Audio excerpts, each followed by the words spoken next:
આ છે કૈલાસપતિ વૃક્ષ, શિવલિંગી વનસ્પતિ, જેને કૈલાસપતિના વૃક્ષ નામે ઓળખવામાં આવે છે.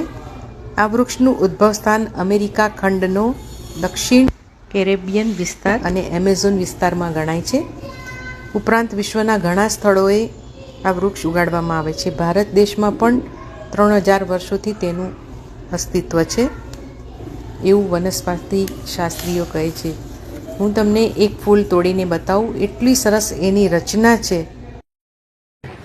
આ ફૂલ છે મિત્રો, એ ઝાડ પરનું કૈલાસપતિ આવી રીતે હોય છે અને હિમાલયમાં જ જોવા મળે છે. અહીંયા ખાસ જોવા નથી મળતું. અને અહીંયા ઉપર કરીએ તો જે દેખી શકો છો કે શિવલિંગનો સરસ મજાનો આકાર છે. બહુ અપ્રાપ્ય ફૂલ છે.